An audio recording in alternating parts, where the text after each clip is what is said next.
Des plongeurs ont fait une découverte incroyable dans un gouffre en Floride. Et c'était « Stop! Il faut placer un avertissement ici. » Vous êtes sur le point d'entendre des informations scientifiques plutôt inhabituelles. Ce savoir fera de vous le petit malin de votre cercle d'amis, mais il y a aussi le risque qu'on vous prenne pour un crâne d'œuf. Il serait donc peut-être préférable de garder cela pour vous. Quoi qu'il en soit, ce ne sera pas superflu. Ainsi, vous savez que les scientifiques divisent l'histoire de notre planète non seulement en périodes de temps, mais aussi selon les animaux qui vivaient à une époque donnée. Par exemple, il y a 2000 ans, la Terre aurait été habitée par le blobfish. Et on appellerait cela la période du blobfish. C'est une blague. Une telle période n'a jamais existé, mais vous voyez l'idée. La période comprise entre environ 479,2 et 358,9 millions d'années s'appelle le Dévonien, ou l'âge des poissons.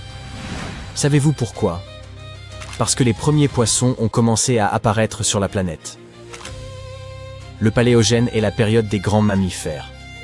La célèbre période jurassique marque l'apparition des dinosaures géants, que l'on voit souvent au cinéma. Même aujourd'hui, nous vivons dans une période appelée le Quaternaire. Elle a débuté il y a environ 2,6 millions d'années et se poursuit jusqu'à nos jours. C'est l'ère des humains et des animaux modernes. Ainsi, la prochaine fois que quelqu'un vous demandera l'heure, vous pourrez simplement répondre « c'est le Quaternaire ».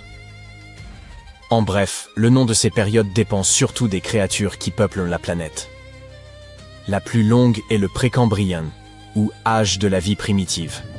L'époque où le vivant a commencé à se répandre. Des vers au corps mou et des méduses nageaient dans l'océan, tandis que des micro-organismes vivaient sur Terre. Cette période représente presque 90% du temps géologique total de la Terre. Elle a commencé il y a environ 4,5 milliards d'années et s'est achevée il y a 540 millions d'années. Oh, c'est toujours une vidéo sur des plongeurs, ne l'oubliez pas. Et nous y reviendrons très bientôt, si l'on considère toutes ces périodes. Savez-vous laquelle compte parmi les plus mal étudiées? Celle au sujet de laquelle les chercheurs ne savent presque rien, surtout concernant les animaux qui y vivaient. Il s'agit de l'Irvingtonien, l'âge des mammifères terrestres nord-américains. Il s'étend d'environ 1,6 million à 250 000 ans avant notre ère. Les chercheurs disposent de très peu de fossiles provenant de cet intervalle, mais récemment, la situation a changé. Aux États-Unis coule la rivière Steinhatchee, qui s'étire sur plusieurs dizaines de kilomètres dans la région de Big Bend, en Floride. Or, il y a seulement 500 000 ans, un gouffre occupait l'emplacement de cette rivière. Un gouffre est un trou qui se forme lorsque l'eau dissout la roche en surface, le plus souvent du calcaire. Ces cavités apparaissent dans les zones très arrosées. Parfois, elles sont invisibles. Elles ressemblent à un sol ordinaire. Mais la terre y est meuble et peut s'effondrer facilement. Si vous tombez par accident dans un gouffre, espérons que l'on entendra vos cris et que l'on viendra vous aider. Mais dans un passé lointain, il y a environ un demi-million d'années, lorsque des animaux s'y aventuraient, ils ne pouvaient plus en sortir, et l'endroit devenait leur tombeau. Bien plus tard, une rivière s'est formée ici. Puis, plusieurs collectionneurs de fossiles ont décidé d'explorer ce site et y ont découvert un véritable trésor paléontologique. Ils ont plongé dans la rivière et ont atteint le fond. Là, dans l'eau trouble, ils ont aperçu des dents de cheval dépassant du sédiment. Pour beaucoup d'entre nous, ce serait une trouvaille inquiétante, mais pour eux, c'était le gros lot. Après les dents, ils ont mis au jour un os de sabot et le crâne d'un animal inhabituel. À cet instant, les collectionneurs ont compris qu'ils venaient de faire une découverte majeure. Au fil du temps, le gouffre s'est rempli de roches sédimentaires. Puis, la rivière a compacté toute cette masse, ce qui a permis de préserver ce qui se trouvait à l'intérieur. De nombreux animaux se sont retrouvés piégés dans cette fosse il y a un demi-million d'années, et ce n'est que maintenant que l'on a pu les en extraire, ou plutôt ce qu'il en reste. Les plongeurs ont mis au jour plus de 500 fossiles d'animaux anciens, y compris des espèces inconnues. Ils ont récupéré des os très bien conservés de chevaux primitifs, de tatous géants, de paresseux, et même d'une nouvelle espèce, de tapirs. Le musée d'histoire naturelle de Floride a examiné ces restes et établi qu'ils appartenaient à l'Irvingtonien, cet âge des mammifères terrestres d'Amérique du Nord encore mal connu. 2 découvertes ont frappé les scientifiques dans cette collection. La première correspondait au reste d'une créature proche d'un tatou géant et la seconde au crâne d'un tapir ancien. Si vous ne le saviez pas, le tapir est un mammifère adorable, un peu semblable à un cochon, doté d'une courte trompe comme celle d'un éléphanteau. En Floride, des plongeurs ont retrouvé les vestiges d'un lointain ancêtre de cet animal, qui pourrait bien représenter une espèce nouvelle et inconnue. La majorité des fossiles du gouffre appartiennent à des équidés cabalins primitifs, un sous-groupe qui inclut les chevaux domestiques actuels. Leurs restes sont si bien conservés que les chercheurs ont pu observer des traces d'usure sur leurs dents, ce qui permettra aux spécialistes de mieux comprendre le régime alimentaire de ces créatures anciennes. On entend souvent parler de découvertes de restes d'animaux anciens ou de dinosaures dans des grottes, des ravins ou au fond de lacs. Mais imaginez qu'on en retrouve dans un musée. Tout a commencé au début des années 2000, au nord de la frontière de Floride, dans le sud-ouest de la Géorgie. Il y avait là une mine où l'on extrayait de l'argile. Un jour, des ouvriers ont mis au jour des restes d'animaux anciens et les ont confiés au musée d'histoire naturelle. Ces vestiges sont ensuite restés en réserve, en attendant leur heure. Puis, un jour, quelqu'un s'est mis à les trier et a remarqué une mystérieuse vertèbre appartenant à un animal inconnu. Cette petite trouvaille a retenu son attention, et il y est revenu encore et encore, l'étudiant pour comprendre à quelle espèce cet os pouvait appartenir. Un jour, il a compris qu'il s'agissait d'un lézard éteint encore inconnu, ressemblant à un tégu, ces prédateurs que vous avez peut-être déjà aperçus et qui est vaguement dévarant. L'os était âgé d'environ 15 à 17 millions d'années. Concluons notre vidéo par quelque chose d'un peu étrange. Vous voyez ce morceau de pierre couleur ambre, strié de bandes. Ou peut-être n'est-ce pas vraiment une pierre, on dirait plutôt un coquillage très ancien. En réalité, vous êtes en train de regarder le plus vieux fossile connu de l'histoire. Il s'agit d'un stromatolithe, et son âge est... Vous aurez du mal à le croire. Essayez de deviner, 100 millions d'années, 500 millions, 1 milliard? Non. Ce fossile a environ 3,4 milliards d'années. Il représente l'une des toutes premières formes de vie sur Terre. Enfin, pas la pierre elle-même. Le stromatolithe n'est qu'un support. La forme de vie primitive, ce sont ces fines bandes, appelées cyanobactéries, de minuscules organismes unicellulaires. Mais que dire des vestiges de quelque chose de plus grand, par exemple d'animaux anciens? Voici les trilobites. Ils vivaient ici durant la période cambrienne, qui a commencé il y a environ 500 millions d'années. C'est à ce moment-là que de nombreux invertébrés et poissons ont commencé à apparaître. Leurs exosquelettes ont permis aux trilobites de rester remarquablement bien conservés, malgré leur âge. C'étaient des arthropodes qui ressemblèrent à un mélange d'araignées, de scorpions et de mutants venus d'une autre galaxie. Ces animaux ont existé pendant très longtemps, et l'on retrouve leurs restes presque partout dans le monde.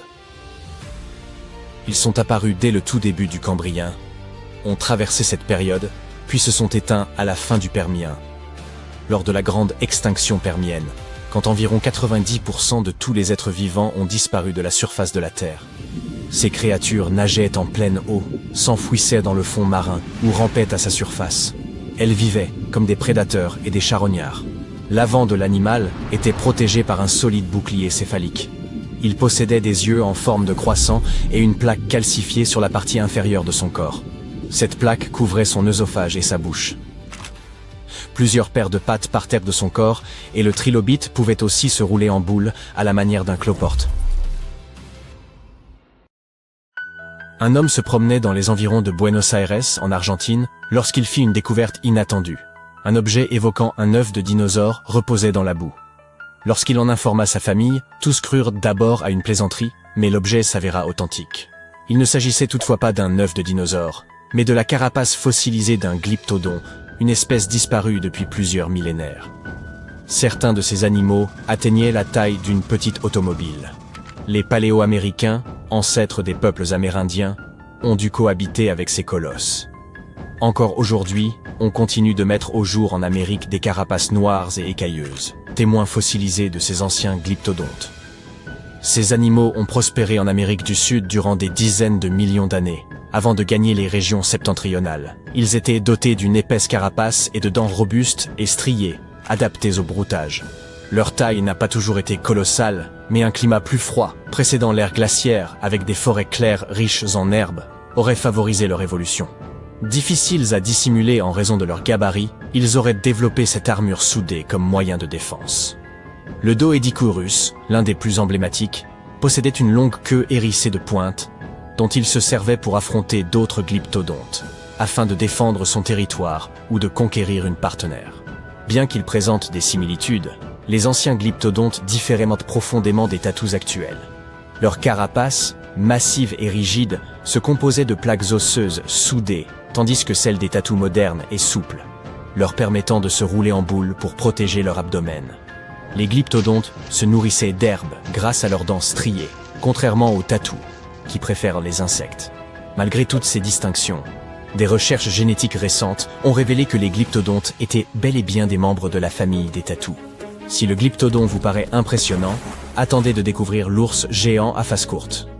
Ce mastodonte atteignait près du double de la taille de Michael Jordan lorsqu'il se dressait sur ses pattes arrière, culminant à 3,60 m.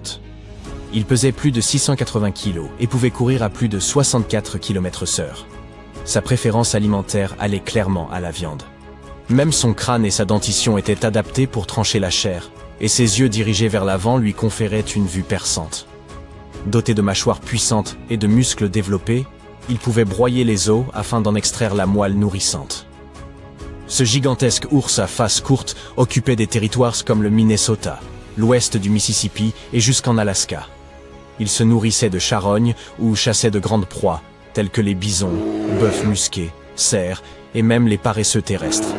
Il a toutefois disparu lorsque ses proies ont été décimées par l'ère glaciaire.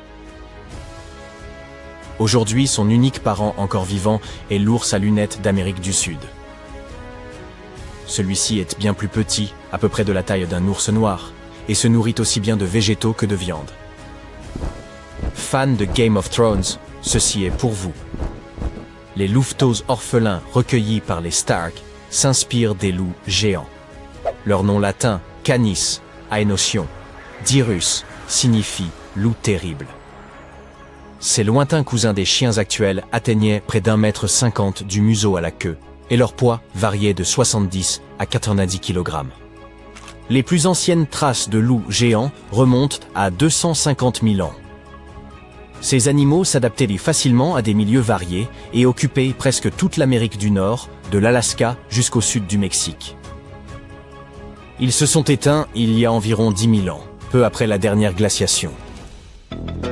Ils ont probablement disparu faute de proie. Aujourd'hui, leur plus proche parent est le loup gris. Mais rassurez-vous, les scientifiques pensent pouvoir faire renaître le loup géant. En combinant des fragments d'ADN bien conservés issus de spécimens de musée avec le génome des chiens modernes, ce projet pourrait devenir réalité. S'il est un animal que l'on ne souhaiterait surtout pas réintroduire, c'est le tigre à dents de sabre. Ce redoutable carnivore peuplait l'Amérique du Nord préhistorique, ainsi que certaines régions d'Amérique du Sud. Contrairement à ce que l'on pourrait croire, il n'avait aucun lien avec les tigres ou autres félins modernes. Il s'est simplement éteint. Longtemps considéré comme le plus terrifiant des prédateurs glaciaires, il a vu sa réputation ternie lorsqu'on découvrit qu'au moins une de ces espèces ressemblait davantage à un chaton. Le smilodon. Au passage, Diego dans l'âge de glace en était un, mordait avec une force équivalent à un tiers de celle d'un lion moderne. Il pouvait toutefois ouvrir ses mâchoires à un angle impressionnant de 120 degrés. Grâce à un corps robuste, des membres antérieurs étonnamment épais et un cou puissant, il pouvait terrasser même de grandes proies. Ce chaton était sans doute trop prudent pour oser utiliser ses longues canines effilées, fragiles et faciles à briser. Autre singularité, ses lèvres devaient pouvoir s'étirer amplement pour permettre à sa gueule de s'ouvrir ainsi, ce qui le faisait probablement baver comme un Saint-Bernard. Il avait au moins un avantage. Ses dents poussaient 2 fois plus vite que celles des lions actuels, à raison de 4 mm par mois, et atteignaient leur pleine taille, 18 cm, vers l'âge de 3 ans. Les castors géants, nommés castoroides, devait décroître à un rythme comparable pour atteindre la taille d'un canapé. Il mesurait environ 2,5 mètres de long pour un poids avoisinant les 90 kg, soit l'équivalent d'un gros réfrigérateur. Doté d'énormes incisives de 15 cm pour ronger, d'une queue fine et d'un pelage long et hirsute, ces créatures impressionnantes partageaient leur habitat forestier nord-américain avec les mammouths et les tigres à dents de sabre. À l'instar des castors modernes, le castor géant devait passer la majeure partie de son temps dans l'eau, car son poids important limitait sa mobilité terrestre. Hélas, on ignore s'il construisait des barrages à l'échelle de sa taille. Même s'il en a érigé, aucune de ces structures n'a traversé les âges. Certains avancent qu'un barrage haut d'1,20 m, découvert dans l'Ohio, serait son œuvre. Mais cela demeure une hypothèse. Le castor géant a fini par disparaître, à l'image de nombreuses autres grandes espèces de la dernière ère glaciaire. Les premiers peuples établis en Amérique du Nord auraient peut-être accéléré son extinction, attirés par la qualité de sa fourrure épaisse et sa chair nourrissante. À l'époque glaciaire, les mastodontes, lointains descendants des tout premiers éléphants d'Afrique, empruntèrent un pont terrestre qui reliait autrefois la Sibérie à l'Alaska pour rejoindre l'Amérique du Nord. Tout comme les mammouths laineux, ils étaient recouverts d'une épaisse toison, leur permettant de supporter les rigueurs du froid. Toutefois, à la différence de ces derniers qui broutaient principalement des herbes, les mastodontes préféraient les feuillages. Ils se nourrissaient de feuilles provenant des arbustes et des branches basses des arbres. Les chercheurs découvrent fréquemment des fossiles de mammouths laineux regroupés, ce qui suggère qu'ils vivaient en communauté soudée. En revanche, les vestiges de mastodontes sont majoritairement découverts de manière isolée, ce qui laisse à penser qu'ils menaient une existence solitaire, ne se réunissant que pour la reproduction ou durant de brèves périodes passées avec leurs petits. Hélas, les mastodontes comme les mammouths laineux se sont éteints il y a environ 11 000 ans, peu après la fin de l'ère glaciaire. Cette disparition pourrait être liée à des bouleversements climatiques, à la raréfaction des ressources alimentaires, ainsi qu'à la pression exercée par les premiers humains. On a en effet découvert qu'un seul mastodonte pouvait nourrir une tribu pendant une semaine et lui fournir de quoi se vêtir plusieurs années. De nos jours, les chameaux peuplent principalement les régions désertiques d'Afrique du Nord et du Moyen-Orient, mais d'après les paléontologues, leur origine se situerait en Amérique du Nord, notamment dans les terres situées à l'ouest du Mississippi. Les fossiles indiquent que ces animaux sont apparus sur Terre il y a environ 44 millions d'années au cours de l'Éocène. En 2015, une équipe de l'Université de Louisiane a mis au jour les ossements d'un chameau géant préhistorique dans l'Oregon. Ce chameau, le Megatylopus, pouvait atteindre jusqu'à 4,20 m de hauteur, soit autant qu'une girafe actuelle. Il vivait aux alentours de 7 millions d'années avant notre ère et possédait un long cou, lui permettant d'atteindre les feuilles en hauteur. 1 million d'années plus tard, certaines espèces primitives, comme Paracamélus, franchirent le pont terrestre du détroit de Bering pour rallier. Certaines erreurs ont le pouvoir de changer le cours de l'histoire. Saviez-vous qu'une simple clé aurait pu sauver le Titanic de son triste destin? Cette clé était celle du casier situé dans le nid de Pi, et où se trouvaient les jumelles qui auraient dû permettre aux vigies à repérer l'iceberg à temps. Et ce n'est pas tout. Cette clé n'était même pas à bord du navire lorsqu'il a pris la mer. Le second officier l'avait emporté en quittant le bateau à la dernière minute. On raconte que l'officier en question aurait oublié de remettre la clé à son remplaçant dans sa hâte de débarquer. Ainsi, lorsque les vigies eurent désespérément besoin de jumelles, elles restèrent hors de portée. Fred Fleet, présent cette nuit-là, a même déclaré que s'ils avaient eu des jumelles, ils auraient pu repérer l'iceberg. Et lorsqu'on lui a demandé si cela aurait été suffisant pour sauver le navire et ses passagers, il a répondu sans hésiter par l'affirmative. En 2015, des commissaires-priseurs ont mis la main sur cette clé et l'ont présentée comme l'un des artefacts les plus importants du Titanic. Ils étaient convaincus qu'elle aurait pu sauver le navire. Le second officier, David Blair, l'avait gardée en souvenir et transmise à sa fille, Nancy. Lorsqu'elle fut mise aux enchères, son prix dépassa les 80 000 $. Blair était lui-même un héros, semble-t-il. 1 an après la catastrophe du Titanic, il a reçu une médaille de bravoure pour avoir sauvé un membre d'équipage tombé à la mer, alors qu'il se trouvait à bord du paquebot Majestic. Il a peut-être oublié une clé, mais il n'a pas oublié d'être courageux quand il a fallu sauver une vie. L'histoire suivante est à la fois drôle et tragique. Il s'agit de la perte de la sonde Mars Climate Orbiter de la NASA, d'une valeur de 125 millions de dollars. Les ingénieurs de cet engin spatial ont omis de convertir les mesures anglaises en mesures métriques avant son lancement, et ils l'ont perdu. L'équipe de navigation du Jet Propulsion Laboratory utilisait le système métrique, tandis que Lockheed Martin Astronautics, à Denver, utilisait le système anglais avec pouces, pieds et livres. Les ingénieurs du JPL ont confondu les accélérations mesurées en unités anglaises avec une mesure métrique de la force appelée Newton-seconde. Le pire, c'est qu'aucune des procédures de contrôle qualité du JPL n'a détecté l'erreur au cours des 9 mois qu'il a fallu à la sonde pour parcourir les 742 millions de kilomètres qui la séparèrent de Mars. Comment ont-ils pu ignorer cette erreur pendant si longtemps ?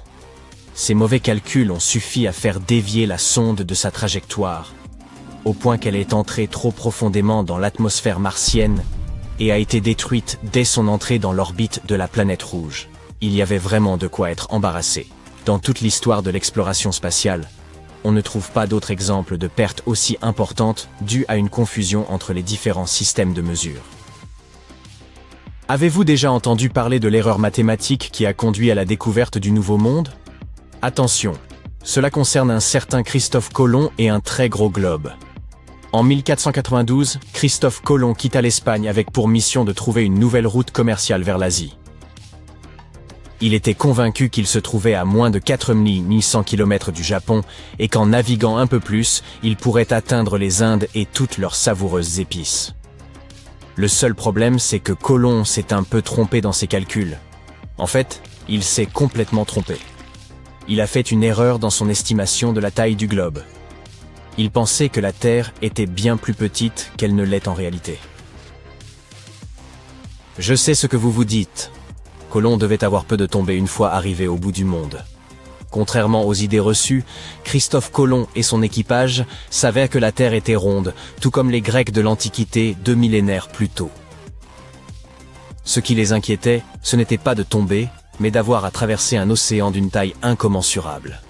Et Christophe Colomb ne savait pas qu'il existait une masse continentale inconnue entre l'Espagne et l'Asie. Après des semaines en mer, Colomb atteignit enfin les Caraïbes. Croyant avoir débarqué aux abords de l'Asie, il baptisa ces îles les Indes occidentales. Il poursuivit ensuite son exploration des Caraïbes et de la côte nord de l'Amérique du Sud. Mais c'est là que les choses deviennent vraiment intéressantes. Bien que Christophe Colomb ait affirmé jusqu'à son dernier jour qu'il avait bien atteint l'Asie, un autre explorateur italien, Amerigo Vespucci, cartographia la côte orientale de l'Amérique du Sud jusqu'au Brésil et prouva de manière irréfutable que Christophe Colomb avait en fait découvert un tout nouveau monde. Un cartographe allemand, en examinant les cartes d'Amerigo, donna à cette nouvelle masse continentale le nom d'Amérique. Et comme ces cartes étaient très populaires à l'époque, le nom est resté. Un homme nommé Alexander Fleming est tombé par hasard sur l'une des découvertes médicales les plus importantes de tous les temps. À un moment de sa carrière, Fleming constata que de nombreuses personnes mourraient d'infections incontrôlables. On utilisait des antiseptiques contre ces infections, mais ils faisaient le plus souvent plus de mal que de bien. En 1922, alors qu'il était enrhumé, Fleming transféra un peu de son écoulement nasal dans une boîte de pétri qu'il laissa sur son bureau en désordre. Lorsqu'il le réexamina quelques semaines plus tard, il découvrit une enzyme avec des propriétés antimicrobiennes. En 1928, Fleming laissa une boîte de pétri ouverte près d'une fenêtre, et il fit une découverte qui allait changer le monde. La boîte était contaminée par des spores de champignons. En les examinant au microscope, il découvrit que les bactéries situées à proximité du champignon étaient en train de mourir. Il réussit à isoler le champignon et découvrit qu'il était efficace contre de nombreux agents pathogènes. C'est ainsi que la pénicilline naquit. Comme le dit Fleming lui-même, « Je n'ai pas découvert la pénicilline, c'est la nature qui l'a fait. Je me suis trouvé au bon endroit, au bon moment. Quel coup de chance !» Au début des années 1520, La côte est des États-Unis d'Amérique était un grand mystère qui attendait d'être résolu. Les Espagnols avaient trouvé la Floride, les Anglais et les Portugais avaient trouvé Terre-Neuve, mais la région intermédiaire était encore absolument inconnue. La France décida d'agir et envoya une expédition pour explorer la région. Elle choisit un certain Giovanni da Verrazzano pour diriger la mission. Pour cette expédition, il disposait de 4 navires. Malheureusement, 2 d'entre eux firent naufrage, et le 3e rentra après avoir conclu des affaires sur la côte espagnole. Seul le navire amiral, la Dauphine, traversa l'Atlantique avec Verrazzano et ses 50 hommes d'équipage. Verrazzano partit de Madère et débarqua au Cap Fear. De là, il navigua vers le sud mais, un peu effrayé à l'idée de rencontrer les Espagnols, il refit route vers le nord de Charleston.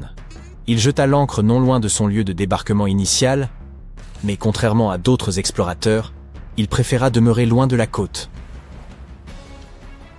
Il envoya un bateau sur le rivage et rencontra les indigènes. Il décrivit ceux-ci comme ne portant que quelques peaux d'animaux sur le corps et des guirlandes de plumes d'oiseaux. En naviguant le long de la côte, Verrazzano atteignit les Outer Banks de Caroline du Nord. Il pensait être en train de découvrir les eaux du Pacifique. En réalité, il était tombé sur la baie de Pamlico.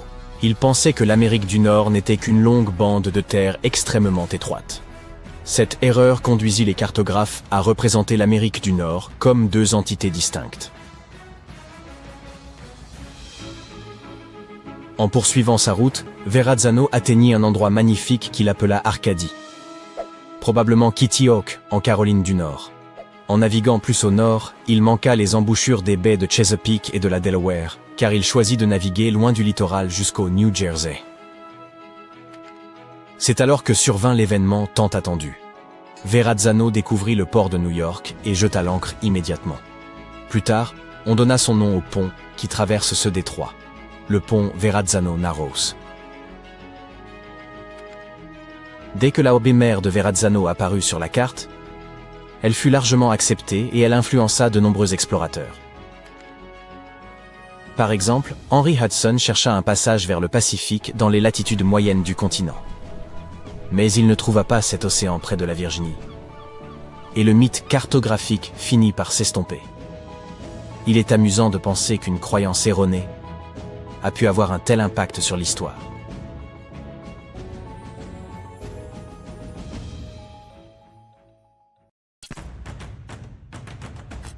Au cœur de la forêt amazonienne se trouve une caverne si vaste qu'elle défie l'entendement. Longue de 610 mètres, elle est assez grande pour qu'un être humain puisse y circuler librement. Ses parois sont marquées de profondes griffures énigmatiques. Et ce n'est pas un cas isolé. Si vous vous rendez dans le sud du Brésil, vous trouverez plus de 1500 cavernes similaires, allant de modestes terriers à de véritables galeries monumentales. Ces grottes n'ont rien des cavernes classiques pleines de chauves-souris. Il s'agit de ce que les chercheurs appellent des paléoterriers, d'anciennes structures souterraines creusées par des bêtes si énormes qu'elles font paraître nos éléphants minuscules. Quoi qu'elle ait été, la créature responsable a excavé à elle seule l'équivalent de la masse de 800 éléphants. Je sais, cela ressemble encore à une grotte ordinaire, mais les spécialistes ont vite remarqué qu'elle était particulière. Ses parois étaient bien trop régulières, et le sol, remarquablement lisse. Or, ni l'eau ni l'érosion ne peuvent produire des marques aussi précises. Ces grottes brésiliennes constituent les plus vastes archives géologiques d'une activité animale connue. Comme si l'on entrait dans une habitation préhistorique bâtie par des créatures de la taille d'une voiture. Pour résoudre ce mystère, les chercheurs ont examiné les griffures sur les murs et ont conclu qu'elles avaient sans doute été faites par d'énormes paresseux terrestres. Une espèce nommée Valgyps, dont le poids pouvait avoisiner les 4 tonnes, et qui aurait pu dévorer en 3 jours l'équivalent de votre alimentation annuelle. Aussi massifs soient-ils, ces animaux ne pouvaient creuser seuls d'aussi longs tunnels, ils devaient collaborer. C'est pourquoi les scientifiques pensent que plusieurs paresseux utilisaient un même tunnel et le creusaient ensemble. Il se peut même que de gigantesques tatous aient contribué à l'ouvrage, car ils étaient des excavateurs extrêmement habiles, et eux aussi habitaient à cette région. D'accord, mais pourquoi un paresseux ou un tatou géant aurait-il besoin d'un terrier long de 610 mètres? Excellente question. Et la vérité, c'est que les scientifiques ne le savent pas encore avec certitude. Il paraît peu probable qu'un tel ouvrage ait été creusé uniquement pour fuir les prédateurs, surtout quand on sait qu'un tigre à dents de sabre aurait pu y pénétrer sans difficulté. À moins qu'il n'ait inventé des systèmes de sécurité préhistoriques, cette hypothèse comporte quelques failles. Haha, jeu de mots pleinement assumé. La meilleure hypothèse concerne sans doute le climat. À cette époque, le monde était plus sec et plus froid. Certaines espèces de paresseux géants prospéraient justement durant les périodes de transition climatique, entre glaciation et réchauffement. Bien que leur masse corporelle les ait protégés contre les variations habituelles, des écarts brusques de température ont probablement poussé ces animaux à s'abriter pour survivre. Et tout comme leurs descendants actuels, ils avaient sans doute du mal à réguler leur chaleur corporelle. Or, se réfugier sous terre leur permettait de préserver leur progéniture et d'économiser leur énergie. Plus un corps est massif, plus il est coûteux à maintenir. Certains chercheurs avancent que ces tunnels ont pu servir de repères partagés à tour de rôle. Un paresseux s'y installe, creuse un peu, laisse quelques traces de griffes, puis repart, et plus tard, un autre investit l'endroit, y ajoutant sa propre signature. En somme, une sorte d'auberge espagnole pour mégafaune préhistorique. Tous les indices pointent vers une forme de multipropriété plutôt qu'une occupation exclusive. Après tout, ces créatures n'étaient en guère sociables. Paresseux comme Tatou préféraient la solitude en duo, généralement mère et petit.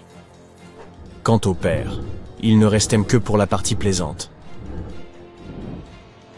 Mais vous aurez sans doute remarqué un léger détail. Ces créatures ont disparu depuis longtemps. Leur extinction remonte à environ 11 000 ans, au moment où les humains ont commencé à se répandre sur la planète, alors qu'une ère glaciaire touchait à sa fin. En vérité, 80% des mammifères pesant plus d'1 kilogramme ont disparu à cette époque. Le premier coupable est bien sûr celui que l'on retrouve toujours sur le banc des accusés, l'être humain. Il y a environ 10 000 ans, une vague de chasseurs experts, munis d'outils distinctifs comme les pointes de lance, a traversé l'Amérique du Nord. La théorie veut que la faune locale n'ait pas su réagir face à ce nouveau prédateur, devenant ainsi une proie facile. Une fois les grands herbivores éliminés, les carnivores ont décliné à leur tour faute de nourriture. Et la chasse n'a pas été le seul facteur. Les premiers humains ont sans doute aussi perturbé les écosystèmes, rendant la vie encore plus difficile pour les grandes espèces. Mais attendez, il y a un autre suspect, le changement climatique. À peu près à la même époque, le climat terrestre a connu un bouleversement majeur. Il est passé d'un froid extrême à un froid plus modéré. Pour situer, la température moyenne avoisinait les 8 degrés Celsius, ce qui a entraîné des saisons instables et la disparition progressive de nombreuses plantes. Et lorsque la végétation décline, les grands herbivores, comme nos paresseux géants, se retrouvent privés de ressources, ce qui les fragilise davantage. De nombreux chercheurs estiment aujourd'hui que les activités humaines et les bouleversements climatiques ont tous deux contribué à l'extinction, mais selon des modalités différentes suivant les régions. Ici, l'homme aurait rompu l'équilibre. Ailleurs, la nature seule aurait mené l'œuvre à son terme. Quoi qu'il en soit, cette conjonction fatale a scellé la fin des géants. Il s'avère qu'une taille colossale n'est pas toujours un avantage. Les grands animaux vivent plus longtemps et se reproduisent lentement, ce qui les rend extrêmement vulnérables lors des catastrophes. Et leur rétablissement est d'une lenteur dramatique.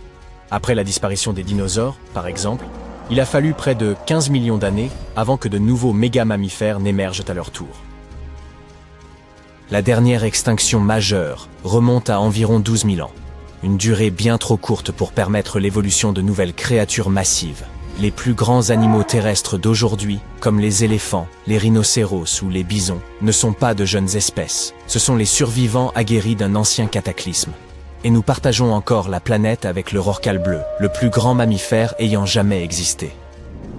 Mais pourquoi certains animaux préhistoriques sont-ils devenus si énormes au départ? En réalité, la taille offre plusieurs avantages. Malgré tout ce que l'on sait sur l'extinction, elle protège des prédateurs et apporte un avantage dans la lutte pour la nourriture. Quand les herbivores prenaient de l'ampleur, les carnivores devaient suivre, sous peine d'être dépassés. L'environnement joue aussi un rôle fondamental. Les animaux à sang froid peuvent grandir davantage dans les régions chaudes afin de mieux dissiper la chaleur, tandis que les géants à sang chaud s'épanouissent dans les climats froids pour mieux conserver la leur. Un paléontologue a avancé que certains végétariens de taille démesurée avaient néanmoins besoin d'un ventre énorme juste pour digérer les plantes ligneuses de leur époque, comme s'ils transportaient un bar à salade dans leur abdomen.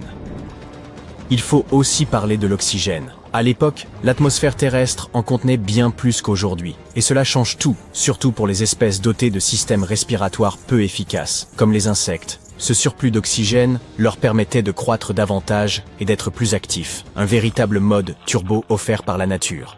Il convient également de mentionner les os, en particulier ceux qui étaient de plus légers. Nombre de dinosaures géants possédèrent des sacs aériens intégrés à leur squelette, à l'image des oiseaux actuels. Leurs os restaient solides sans devenir trop lourds, ce qui leur permettait d'atteindre une taille impressionnante sans s'effondrer sous leur propre poids.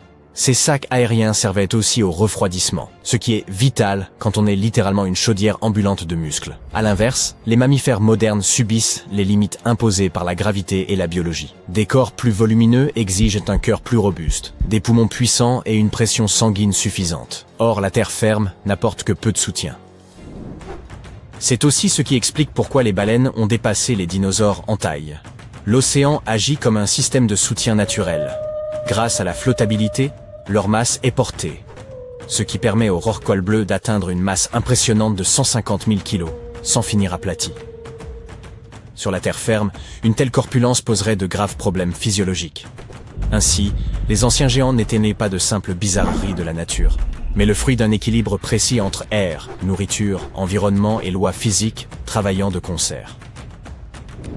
Cette extinction fut certes une tragédie pour les paresseux géants, ces véritables ingénieurs de la nature, mais elle nous a sans doute évité de cohabiter avec des insectes de la taille de corbeaux, comme certains méganisoptères, ou encore des 1000 pattes de près d'1,80 m de long.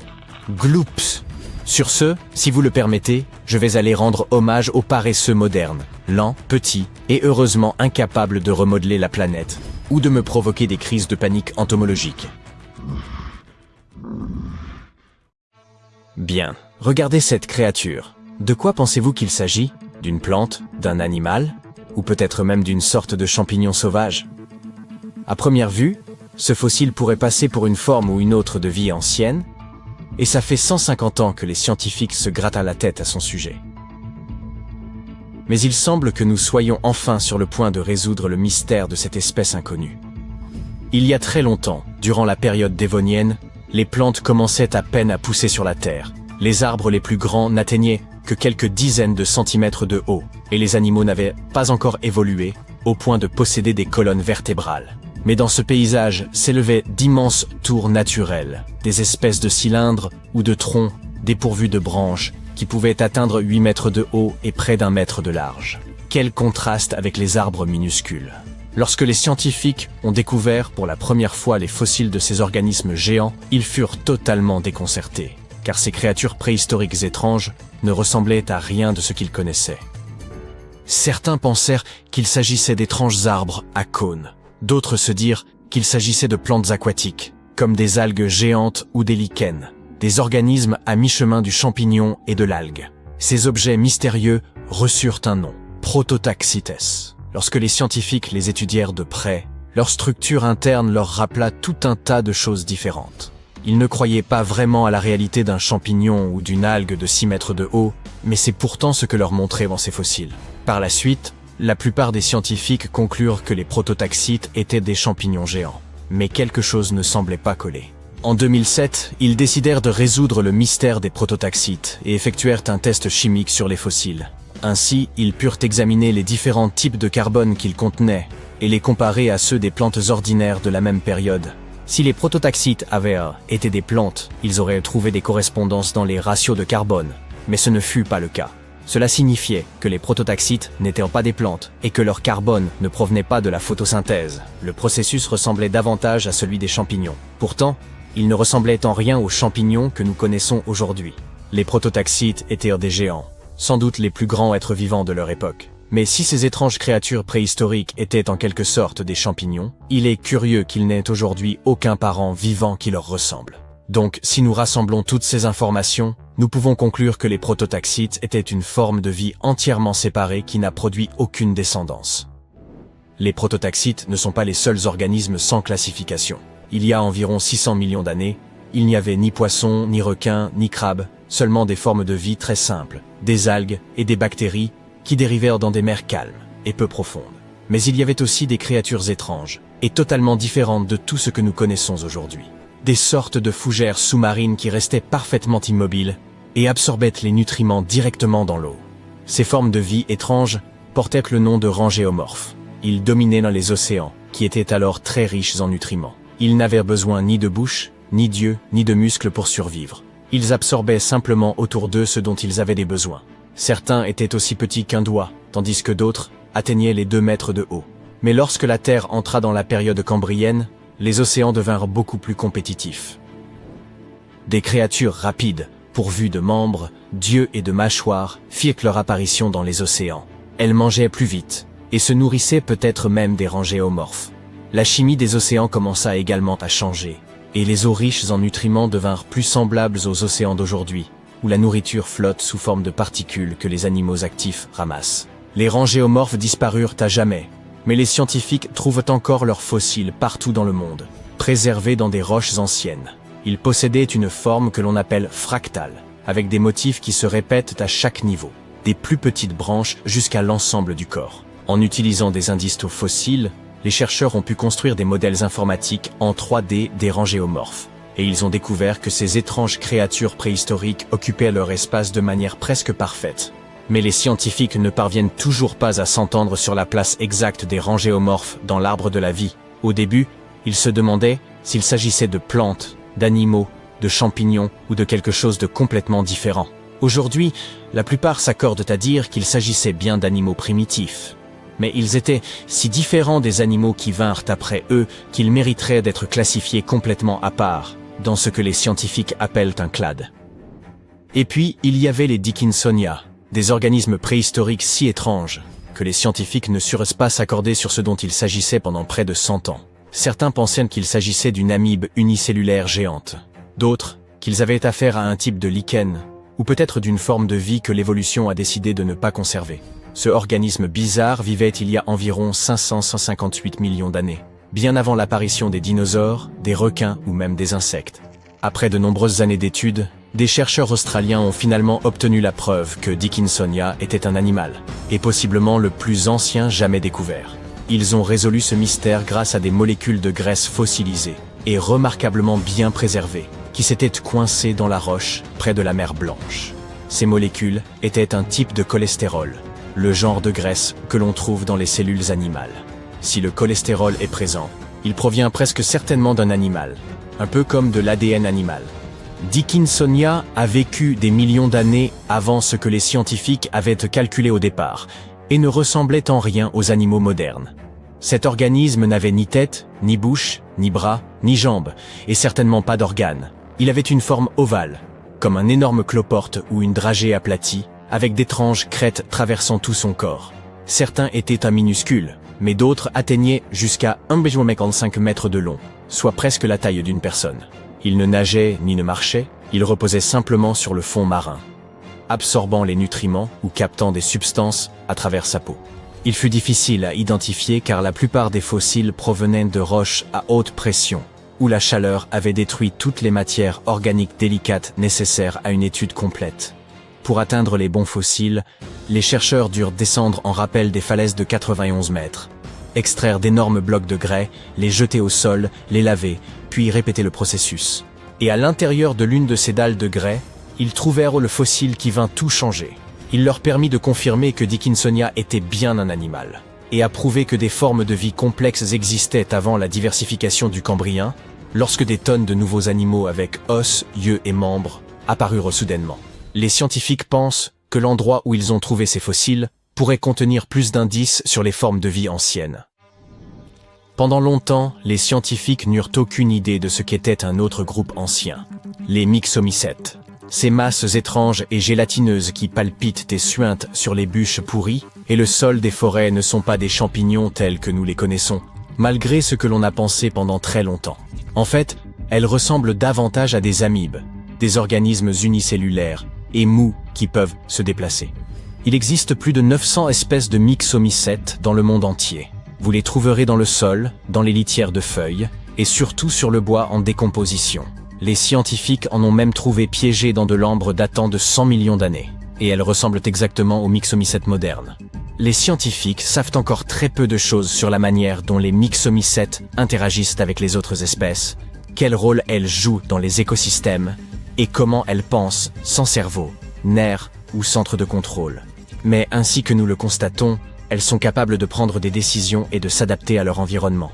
Cela les rend très semblables aux insectes sociaux, comme les fourmis ou les abeilles, ces organismes composés d'une multitude d'individus capables d'agir avec intelligence et unité.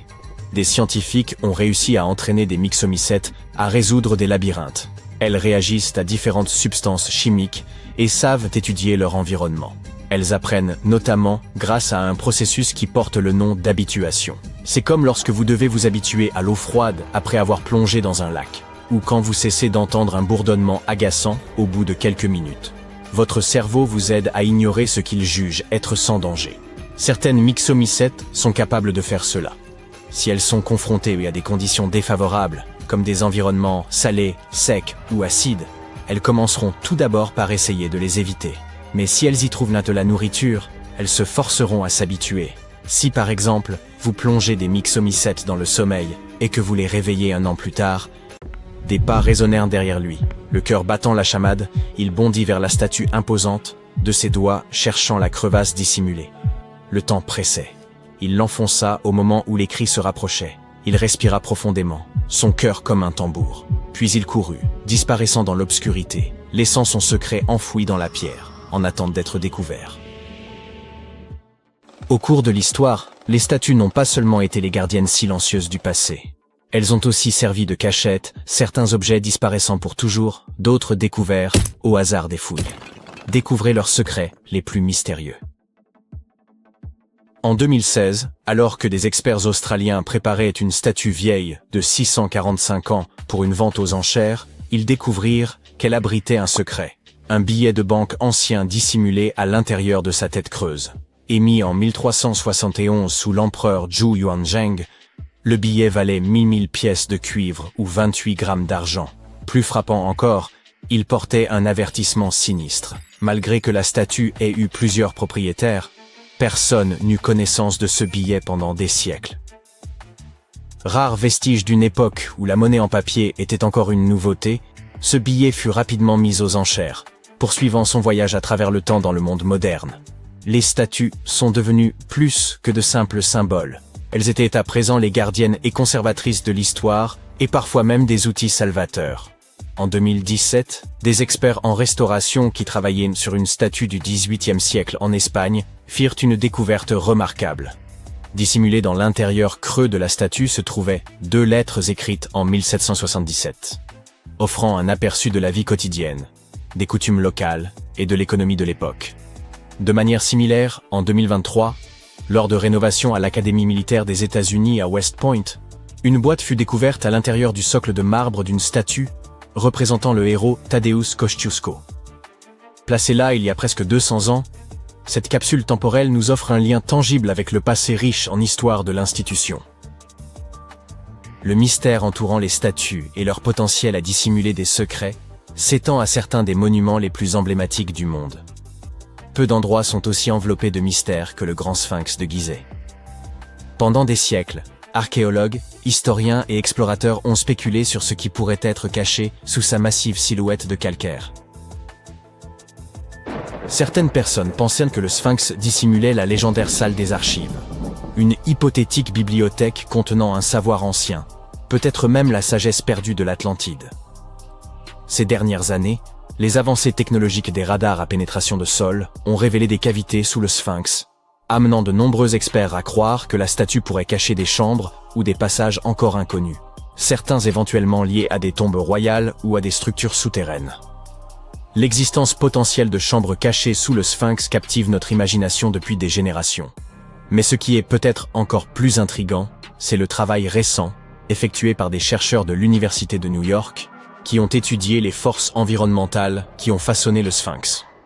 Après avoir modélisé l'impact des vents anciens, les chercheurs ont pu conclure que le sphinx avait été initialement formé par une érosion naturelle, avant que les humains ne perfectionnent davantage sa forme. De telles révélations ouvrent de nouvelles voies pour comprendre la fonction du monument, ainsi que l'importance culturelle et spirituelle qu'il détenait à l'époque. Les anciens Égyptiens vénéraient Sobek, le dieu à tête de crocodile représentant la puissance et le Nil, et momifiaient souvent des crocodiles pour lui rendre hommage. Ces créatures étaient déplacées dans des temples ou des tombes en tant qu'offrande aux dieux ou pour garantir un passage sûr vers l'au-delà. Récemment, un groupe de chercheurs s'est lancé dans une étude intéressante sur un crocodile momifié par les embaumeurs égyptiens. Ils ont utilisé un scanner qui leur a révélé toutes sortes de détails fascinants sur la façon dont ce crocodile avait vécu et ce qui était arrivé à son corps par la suite. Pour les anciens Égyptiens, les animaux n'étaient pas simplement des compagnons domestiqués. Ils jouaient un rôle majeur dans leurs rituels, servant de passerelle entre les humains et les dieux. Les faucons, par exemple, étaient associés à Horus, la divinité solaire, car leur vol les rapprochait du soleil. Les chats étaient liés à Bastet, déesse mère féroce et protectrice. Les crocodiles étaient parmi les animaux que l'on momifiait le plus souvent. On considérait ces reptiles comme des symboles de Sobek, le seigneur du Nil, dont la présence annonçait la crue annuelle qui apporterait l'eau et le sol fertile nécessaires à l'agriculture. Dans le passé, l'étude de tels artefacts risquait souvent d'endommager la momie, mais grâce aux techniques d'imagerie moderne, les chercheurs ont pu examiner le crocodile sans l'abîmer. Les radiographies et les scanners ont révélé que le système digestif du crocodile était rempli de petites pierres appelées gastrolites, que les crocodiles ingèrent souvent pour faciliter leur digestion et maintenir leur flottabilité. Au milieu de ces pierres, ils ont aussi trouvé un hameçon en métal et un poisson. Cela suggère que ces grands crocodiles momifiés étaient capturés dans la nature à l'aide d'hameçons et de poissons. Cela correspond à ce que les historiens grecs anciens ont écrit sur la vie en Égypte. Enfin, presque. Les Grecs croyaient que les Égyptiens utilisaient des porcs pour attirer les crocodiles. Ainsi, comme vous l'avez remarqué, les chercheurs et les archéologues utilisent des technologies de pointe et un travail pratique minutieux pour découvrir les secrets des civilisations anciennes. Le processus commence par des relevés utilisant des radars à pénétration de sol et la numérisation 3D pour détecter des chambres cachées, des tunnels ou des anomalies sous la surface. Une fois un site prometteur identifié, une excavation soigneuse commence. Les couches de sol et de débris sont retirées lentement, afin que rien ne soit endommagé ou perdu. Une exposition au Rijksmuseum à Amsterdam présente une remarquable statue tibétaine du XVe siècle, en cuivre doré, de Guya Samaja Akshobhya. Cette figure, qui symbolise l'unité des forces opposées et un état supérieur d'éveil spirituel, était auparavant inconnue de la collection du musée. Une étude récente de cette statue a révélé des reliques et des parchemins cachés à l'intérieur de sa structure creuse, offrant des perspectives profondes sur les pratiques religieuses de l'époque. L'exposition présente plus de 75 chefs-d'œuvre d'Asie, parmi lesquels la statue récemment acquise de Guya Samaja Akshobhya, et met en lumière le savoir-faire complexe et la signification spirituelle enracinée dans de tels artefacts. Au cœur de Vérone, un secret était caché depuis des décennies à l'intérieur de la statue en bronze de Juliette. Sculptée en 1969, elle est devenue un symbole de l'amour, et de nombreux visiteurs viennent la toucher en quête de romance et de chance. Mais sous sa surface polie, Juliette cachait quelque chose d'extraordinaire. Au fil du temps, ses caresses ont formé de minuscules fissures dans sa surface. Les amoureux du monde entier glissèrent des lettres à l'intérieur de ces fissures, des confessions, des supplications désespérées, des promesses éternelles. Certains y jetaient des clés, scellant leur amour, avec des cadenas devenus alors impossibles à ouvrir. En 2014, des experts en restauration ont fait une découverte surprenante. Alors qu'ils travaillaient à réparer la statue, ces centaines de déclarations d'amour et de clés rouillées ont été mises au jour. Tous ces vœux oubliés enfermés dans le corps de Juliette. Les statues servent souvent de symbole pour le pouvoir et la force. Cependant, ces derniers temps, les statues ont également été utilisées pour transmettre des messages aux générations futures. Le concept de capsule temporelle, un objet ou une collection d'objets placés dans un conteneur scellé puis enterré ou caché pour être découvert plus tard, a une longue histoire. Et à l'époque moderne, Les statues étaient parfaites pour servir de capsules. Elles permettaient aux gens de communiquer avec les générations futures d'une manière très concrète. En 2014, alors que des ouvriers retiraient avec précaution un lion doré au sommet de l'ancienne maison d'État de Boston pour une restauration, ils ont fait une découverte surprenante. Quelque chose cliquetait à l'intérieur de sa tête creuse. Un article du Boston Globe de 1901 mentionne une capsule temporelle cachée. Mais au fil des ans, l'histoire a été oubliée. Puis, un descendant du sculpteur a découvert une lettre et a appris la vérité.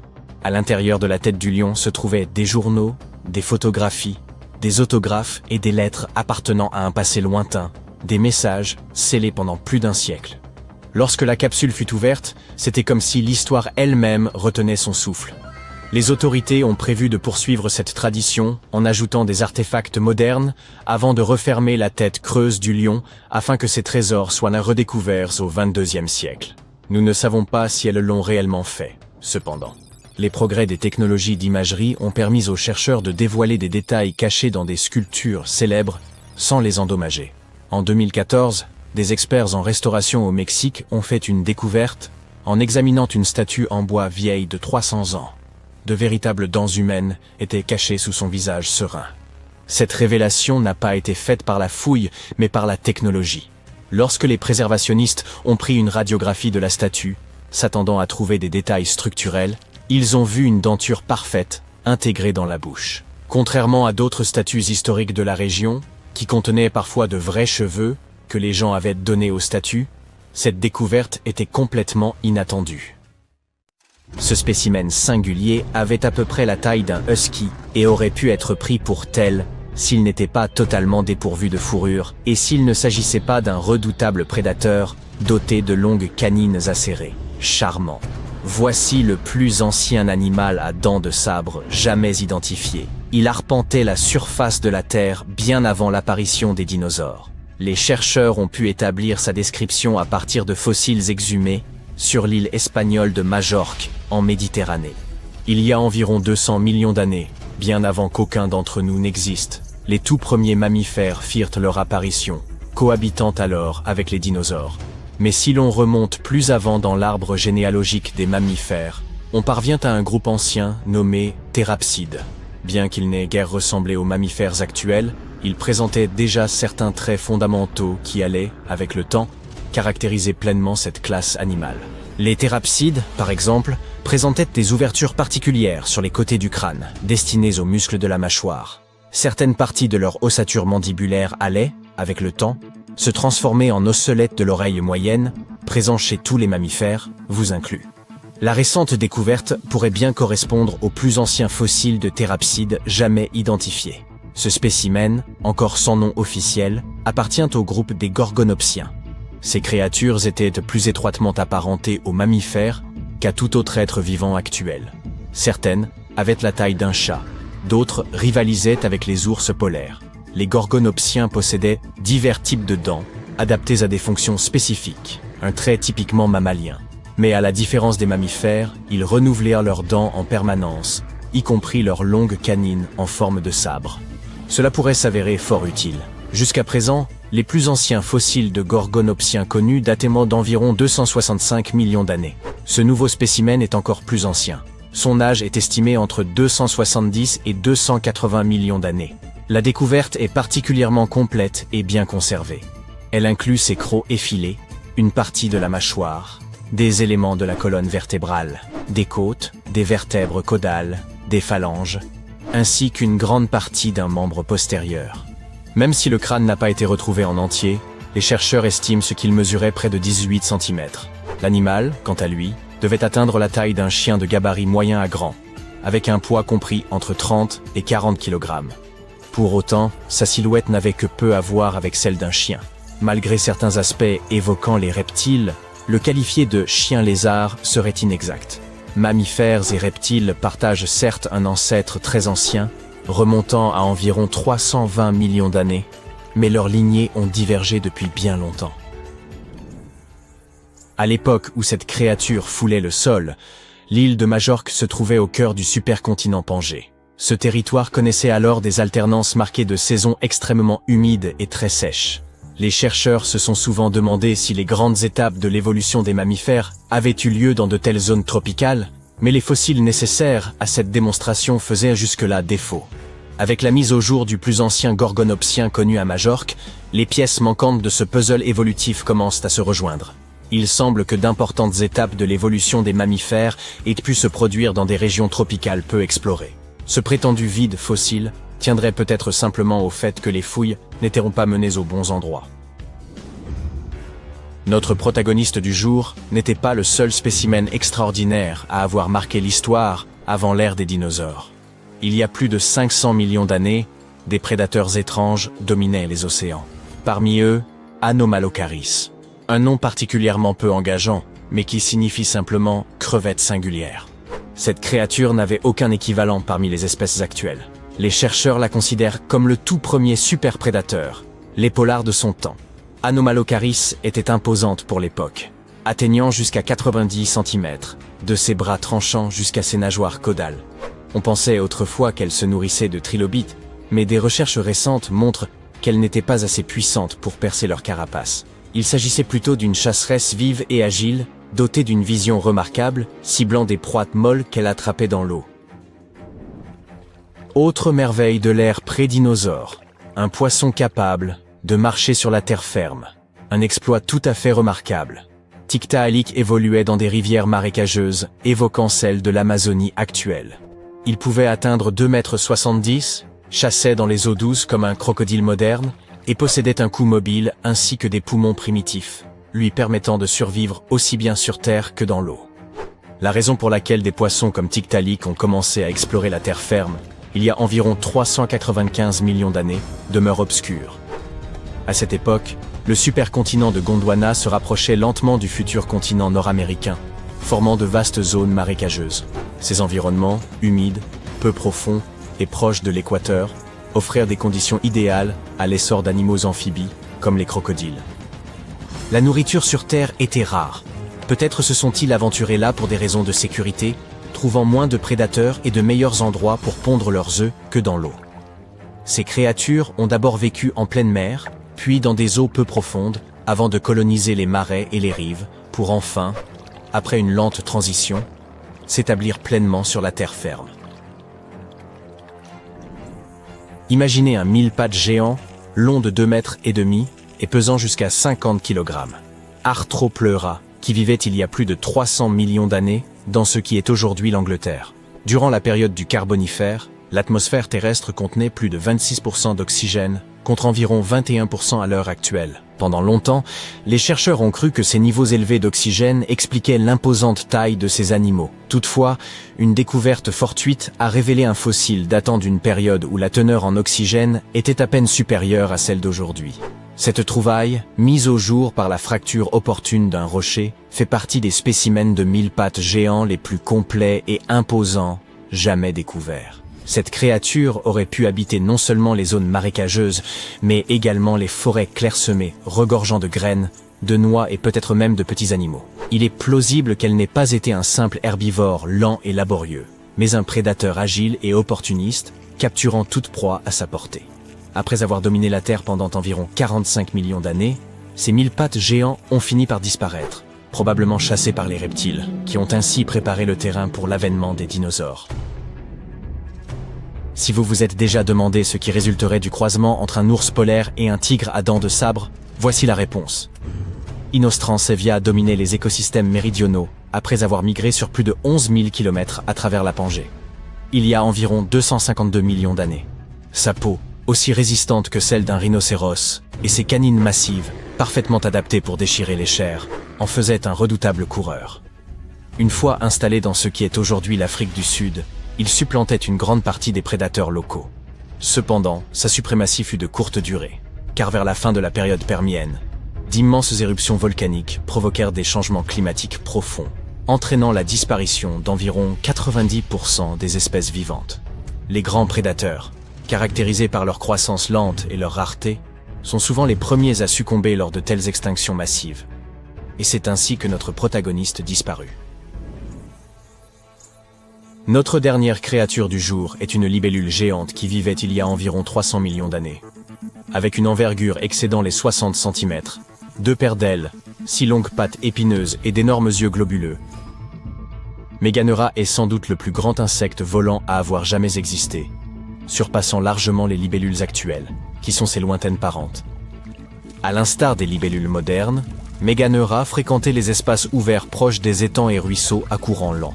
Toutefois, elle ne se nourrissait pas uniquement de petits insectes, mais dominait ces milieux en tant que prédateur principal, capturant proies diverses en plein vol, y compris d'autres insectes volants, de petits amphibiens, voire des animaux proches des lézards, grâce aux épines de ses pattes formant un véritable piège volant.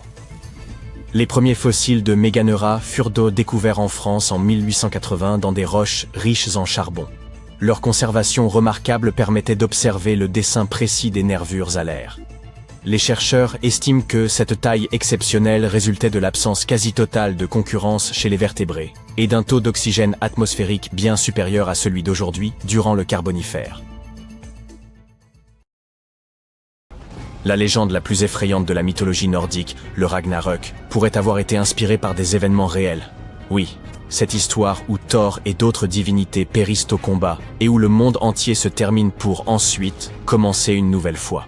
Aux environs du milieu du VIe siècle de notre ère, 2 éruptions volcaniques massives ont eu lieu sur le continent américain. Ces éruptions ont projeté d'énormes quantités de cendres et de dioxyde de soufre dans l'air, ce qui a considérablement refroidi le climat dans l'hémisphère nord, notamment au Danemark. Dans d'anciens documents chinois de cette époque, il est écrit que le soleil est devenu terne et froid comme la lune. Les cultures de céréales ne mûrissaient plus correctement, et les étoiles sont restées cachées pendant plus d'1 an, à cause des particules volcaniques qui persistèrent dans le ciel. Les scientifiques ont voulu comprendre comment cette période froide avait affecté les arbres. Ils ont donc étudié les cernes de croissance des chênes danois de cette époque. Ils voulaient en savoir comment le changement climatique avait modifié la croissance des arbres au cours de ce long hiver. Ils comparèrent des échantillons d'arbres au Danemark avec des carottes de glace du Groenland. Ces carottes contiennent en effet des couches de neige et de glace où sont retenues des traces de soufre et d'autres particules provenant d'éruptions volcaniques passées, ce qui permet de déterminer quand ces éruptions se sont produites. Les cernes ont révélé que la croissance des arbres avait été au-dessous de la normale au milieu du VIe siècle, et donc qu'il avait fait beaucoup plus froid que d'habitude, probablement en raison des cendres volcaniques dans le ciel. Certaines fermes furent même abandonnées pendant cette période, laissant la nature reprendre ses droits dans certaines régions.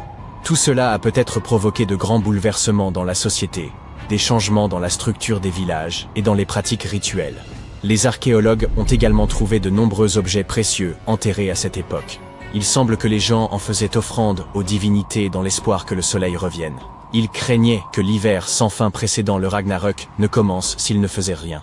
Il y a longtemps, dans ce qui est maintenant l'Angleterre, des hommes ont construit Stonehenge. Il ne fait aucun doute que les pierres les plus grandes ont été transportées par les populations. Mais il y a une nouvelle théorie au sujet des plus petites, qu'on appelle les pierres bleues. Elles ne semblent pas si bleues que ça par une journée ensoleillée, mais leur teinte apparaît lorsqu'il pleut ou lorsqu'elles sont brisées. La théorie principale, c'est que nos ancêtres néolithiques ont travaillé dur pour transporter ces pierres des collines de Preseli jusqu'à la plaine de Salisbury. Une nouvelle étude suggère toutefois qu'il y a longtemps, à l'âge glaciaire, le canal de Bristol aurait pu servir d'autoroute aux glaces et aux roches. Des experts ont trouvé une grande pierre peu ordinaire, un bloc erratique glaciaire, dans la baie de Limeslade. Un bloc erratique est une pierre ou un rocher déplacé de son lieu d'origine par un glacier. La pierre de la baie de Limeslade est composée de dolérite, un type de roche qu'on ne trouve pas dans cette région. Mais elle correspond aux roches du Pembrokeshire du Nord, ce qui signifie qu'elle a probablement voyagé par glacier jusqu'à son nouvel emplacement. Un immense glacier de la mer d'Irlande l'a probablement cueillie dans le Pembrokeshire avant de la transporter vers le sud-est, puis à l'est, jusqu'au canal de Bristol. Et ils ont trouvé d'autres blocs erratiques le long de ce canal, ce qui ne fait que renforcer l'hypothèse. Donc, si cette nouvelle théorie est correcte, cela signifie que les hommes du néolithique n'ont pas transporté eux-mêmes les pierres bleues jusqu'à la plaine de Salisbury, mais les ont simplement trouvées là et ont décidé de les utiliser pour construire Stonehenge. Si vous n'aimez pas les listes de courses, essayez de les imaginer comme des documents historiques que quelqu'un découvrira, disons, dans 3500 ans. Des archéologues, dans une région de Turquie connue pour sa production de poterie, de métal et de verre, ont trouvé une très vieille liste de courses sur une tablette d'argile. Elle fait à peu près la taille d'un grand timbre-poste et a été fabriquée par des personnes qui vivaient en Mésopotamie. Ils utilisaient un type d'écriture appelé cunéiforme, ce qui signifie en forme de coin, car il était composé de marques ressemblant à des coins. La langue écrite sur cette tablette s'appelle l'akkadien, et elle a disparu il y a longtemps. Ils utilisaient des sons pour former des mots, tout comme nous le faisons aujourd'hui. Pour écrire ces sons, ils avaient emprunté les symboles d'une langue encore plus ancienne appelée le sumérien. La tablette elle-même est une sorte de liste de courses écrite par des gens qui cherchaient à acheter une grande quantité de meubles. On y trouve des tables, des chaises et des tabourets. Ce document nous aide à comprendre comment les gens de la fin de l'âge du bronze tenaient leur compte. Marchandises, argent, commerce en général. Ils étaient apparemment très organisés. Mais cette liste est une jeunette comparée à ce qui est considéré comme le plus ancien calendrier du monde. Il présente la chute et l'impact d'une comète il y a environ 13 000 ans. Cette gravure fait partie du complexe du temple de Göbekli Tepe, en Turquie. Il est constitué de grandes structures rondes en pierre et de piliers gravés avec des images d'animaux et des symboles. Ce sont les hommes de la période néolithique qui ont construit ce temple, et ils l'auraient utilisé comme un immense observatoire pour l'étude du ciel nocturne. L'un des objets les plus intéressants du complexe est la grande pierre au vautour. Cette pierre porte l'image d'un oiseau ainsi que d'autres motifs. Un scientifique qui l'a étudié s'est dit que ces dessins pourraient mieux représenter les constellations. Les sculptures raconteraient selon lui l'histoire d'une énorme comète qui aurait modifié le climat à cette époque et causé une mini-période glaciaire. Il y a de petites marques en forme de V sur les piliers à Göbekli Tepe, et ils auraient pu servir à compter les jours. D'autres pierres présentent de grands événements célestes, comme le passage de météores ou de comètes. Des archéologues, en Italie, près de l'ancienne ville de Naples, inspectèrent le sol avant le remplacement des conduites d'eau de la ville lorsqu'ils ont découvert une tombe vieille d'environ 2000 ans. Elle était bien préservée, avec des peintures sur les murs représentant des scènes mythiques et des plafonds dont les couleurs n'ont pas terni avec le temps. On l'a nommé le tombeau de Cerbère, en référence à la peinture la plus célèbre que l'on peut y trouver. Cerbère était une créature de la mythologie grecque. Un énorme chien terrifiant, à 3 têtes. Il était le chien de garde des enfers, le mythe que présentent les murs du tombeau, et l'histoire d'Hercule capturant Cerbère au cours de ses 12 travaux. Au fur et à mesure que les archéologues continuèrent de creuser, ils ont découvert des images d'Ichthyocentor, un mélange de sirène et de centaure. La tombe comporte également un grand autel avec des récipients pour les liquides qu'on versait en offrande aux divinités. La personne qui a été enterrée ici repose sur un lit funéraire décoré, entouré de peintures, de symboles et d'objets qui, selon les croyances de l'époque, apportaient la paix et aidaient au passage dans l'au-delà. La tombe a été découverte en octobre 2023 et n'est pas encore ouverte aux visiteurs, car les archéologues sont toujours en train de l'étudier. Les scientifiques se sont longtemps demandé comment les lourds blocs de pierre ont été transportés jusqu'au site des pyramides en Égypte, et ils pourraient enfin avoir une réponse. Des chercheurs de l'université de Wilmington en Caroline du Nord pensent que les anciens Égyptiens ont construit 31 pyramides le long d'un ancien bras du Nil. Ce bras est désormais enfoui sous le désert et les terres agricoles. Ce n'est pas une idée nouvelle, mais jusqu'à récemment, les scientifiques n'étaient pas sûrs de l'emplacement, de la forme, de la taille ou de la proximité de cette voie navigable que les constructeurs de pyramides auraient utilisée. Cette fois, ils se sont servis de l'imagerie satellite radar, de cartes historiques, de relevés géophysiques et du carottage sédimentaire afin de cartographier cette ancienne partie du fleuve. Une importante sécheresse et des tempêtes de sable l'ont probablement enseveli il y a des milliers d'années. L'équipe a réussi à regarder au-dessous de la surface de sable et a obtenu des images de ce qui y était caché grâce à la technologie radar. Ils ont découvert des rivières et des structures anciennes au pied des collines, là où se trouvent la plupart des pyramides de l'ancienne Égypte. Grâce à cette découverte, nous pouvons désormais comprendre pourquoi ils ont décidé de construire autant de pyramides entre Gizeh et Licht, dans ce qui est aujourd'hui une région inhospitalière du Sahara. Des tunnels, des métros, des réseaux souterrains et même des passages secrets permettant d'accéder aux maisons des personnes riches et célèbres. Pourquoi avons-nous besoin de tunnels ? Vous demandez-vous peut-être ? Pour se cacher, de nombreuses villes ont des tunnels souterrains et même des doubles souterrains.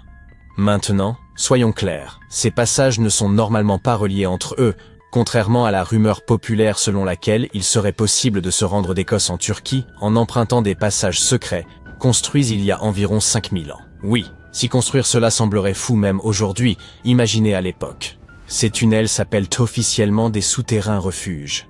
et ils ont probablement été construits au Moyen Âge. Mais nous ne connaissons pas la date exacte de leur création. C'est en Bavière qu'ils sont le plus nombreux, mais on en trouve aussi beaucoup en Grande-Bretagne et en France. Les souterrains refuges, qui sont absolument uniques dans le monde entier, se caractérisent par des couloirs étroits de forme ovale et des goulets d'étranglement appelés, en allemand, Schlupf ou Sleep-Outs en anglais. Malgré les spéculations, leur fonction reste un mystère. Cependant, certains de ces tunnels sont équipés de cheminées et même d'évents, ce qui pourrait signifier qu'ils servaient principalement d'abri. Datant du Moyen Âge, peut-être même du XIIe siècle, les souterrains refuges manquent de marqueurs archéologiques et nous n'avons aucun document historique à leur sujet. Il n'est donc pas surprenant que de nombreuses rumeurs circulent sur leur fonction. Certains scientifiques sont convaincus qu'il s'agissait d'espaces de stockage, bien que leur étroitesse rende cette hypothèse peu plausible. D'autres pensent qu'ils servaient de cachette aux agriculteurs lors des invasions tribales. Cependant, le fait qu'ils ne disposent que d'une seule entrée remet en question leur efficacité pour échapper aux menaces. Si vous vous sentez l'âme d'Indiana Jones et que vous souhaitez vous aventurer dans ces tunnels, vous avez de la chance. Quelques structures, comme l'Erdstahl Radgeblücken en Autriche, accueillent les visiteurs désireux d'en savoir plus. Cependant, la plupart des souterrains refuges sont fermés au public. Les origines de ces tunnels souterrains restent largement inconnues, tout comme leur véritable fonction. Et si vous vous dites « nous sommes au XXIe siècle, nous pouvons à peu près tout étudier », eh bien, vous vous trompez. Ce qui rend ces tunnels difficiles à comprendre, ce sont leurs dimensions réduites. Les méthodes d'arpentage traditionnelles s'avèrent souvent inadaptées dans de tels espaces. Pour résoudre ce problème, les scientifiques utilisent un appareil portatif équipé d'une caméra RVB, d'un gyroscope et de capteurs de profondeur haute résolution, ce qui leur permet de relever les moindres détails à l'intérieur des tunnels. Ils ont également recours à des techniques modernes telles que la topographie 3D dans l'espoir de découvrir les véritables origines et fonctions de ces tunnels. Une hypothèse suggère même qu'il s'agissait peut-être de logements mal conçus, abandonnés lorsque leurs insuffisances furent devenues évidentes. Pourtant, tout le monde n'est pas tout à fait d'accord avec cette idée. D'autres théories suggèrent qu'ils servaient à des fins spirituelles, tandis que selon l'idée la plus farfelue, ces tunnels seraient des vestiges de civilisations extraterrestres. Les experts pensent toutefois qu'ils servaient simplement à des fins pratiques, pour l'entreposage des biens ou comme cachette contre les pillards.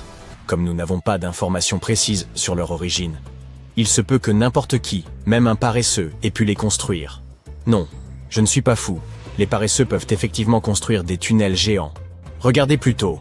En 2009, un agriculteur du sud du Brésil conduisait son tracteur dans un champ de maïs lorsqu'il s'est soudainement enfoncé dans le sol. Il s'est vite rendu compte qu'il avait traversé le sommet d'un tunnel souterrain.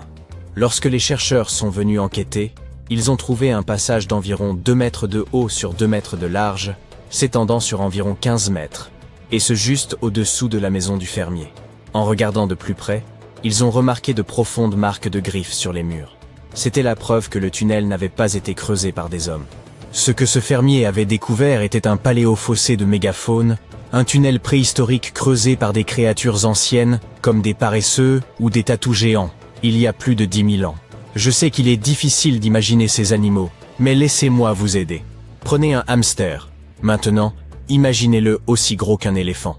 Et n'oubliez pas, ce hamster de 4 mètres de haut peut aussi marcher sur 2 pattes. À leur époque, il y a environ 15 millions d'années, et jusqu'à il y a 10 000 ans, de nombreuses espèces de paresseux et de tatous géants parcouraient les Amériques.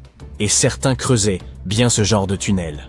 Aujourd'hui, beaucoup de ces tunnels sont remplis de sédiments, même si certains restent dégagés, comme celui que notre fermier a découvert.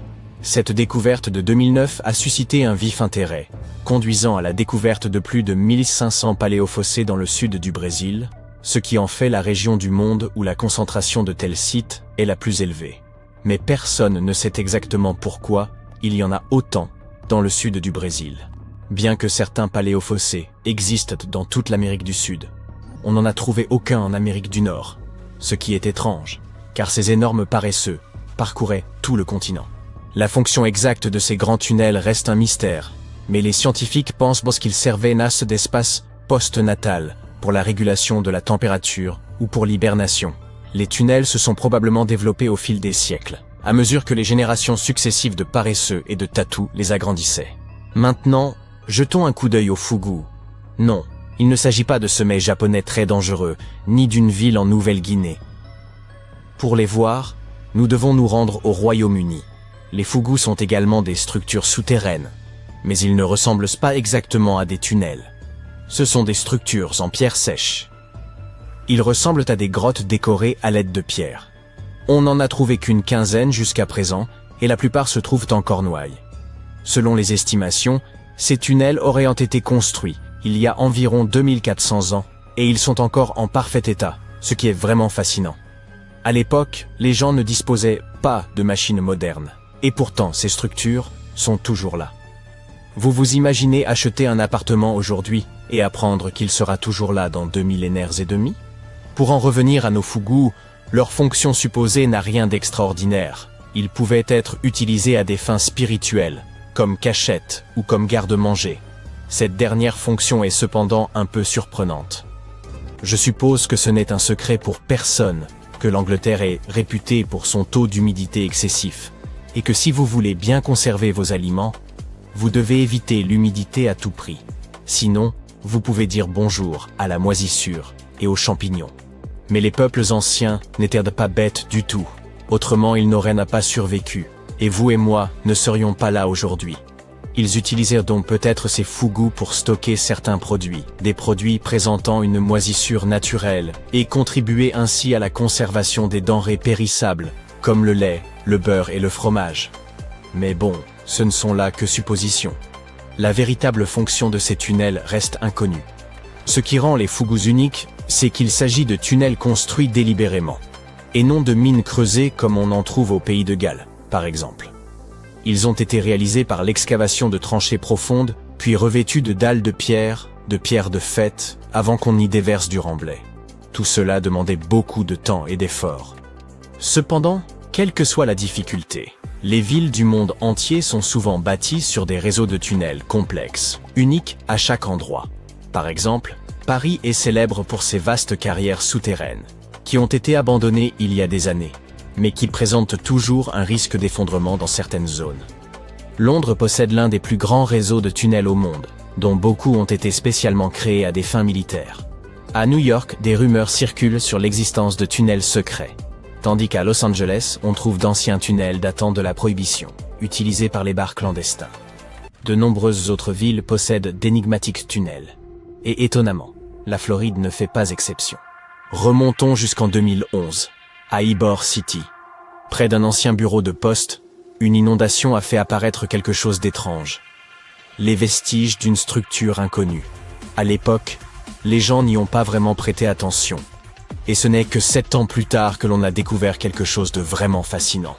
Ce quartier historique a été fondé dans les années 1880, mais on ignorait jusqu'en 2018 qu'il abritait également un réseau de tunnels cachés.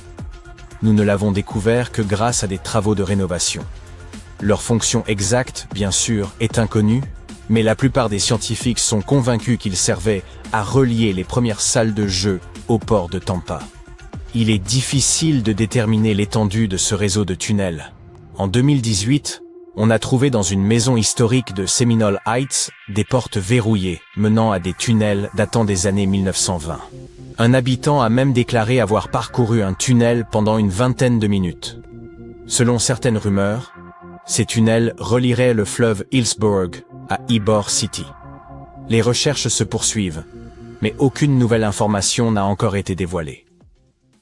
Le pôle sud ne se limite pas à des manchots et une étendue infinie de neige. Un monde fantomatique y est enfoui. Observez, il se situe précisément ici sur le globe terrestre. Ne confondez pas l'Antarctique avec l'Arctique, qui se trouve au sommet de nos cartes, est bien plus petit et, disons-le franchement, bien moins énigmatique. La calotte glaciaire de l'Antarctique mesure de 2 à 5 km d'épaisseur, soit l'équivalent de 16 tours Eiffel empilées les unes sur les autres. Cette immense couche de glace masque les véritables reliefs et contours du sol antarctique. Nos connaissances sur ce continent mystérieux demeurent limitées, en grande partie à cause de l'omniprésence de la glace et de la neige. Nous ignorons encore la forme exacte et les dimensions précises de cette terre. Cartographier l'Antarctique sans outils titanesques est une tâche d'une complexité extrême. Les satellites, toutefois, ont appris à pénétrer la glace grâce à leurs caméras de pointe. Aujourd'hui, nous savons qu'un paysage ancien, colossal et spectaculaire repose sous cette neige, une sorte de fantôme du passé. Il y a environ 90 millions d'années, l'Antarctique était un lieu bien plus chaud. Ce territoire abritait une forêt tropicale luxuriante, riche en espèces végétales et grouillante de vie. Des rivières y coulaient, dessinant un paysage foisonnant. Puis la glace a tout recouvert. Ce bouleversement a eu lieu il y a environ 34 millions d'années, lors de la transition de l'Éocène à l'Oligocène, une période marquée par un refroidissement significatif de notre planète. C'était le début de l'une des nombreuses ères glaciaires. La Terre subsista, mais fut ensevelie sous une couche de glace et de neige de plus en plus épaisse. Pour l'œil non averti, l'Antarctique est devenu un désert blanc, vaste, uniforme et dépourvu de relief. Les millénaires passèrent, et l'épaisse calotte glaciaire continua de se mouvoir, polissant et transformant le sol. Au fil de millions d'années, elle modifia l'apparence du continent. Aujourd'hui, si l'on examinait le sous-sol, il ne subsisterait pratiquement aucun vestige du pôle sud originel, à une exception près.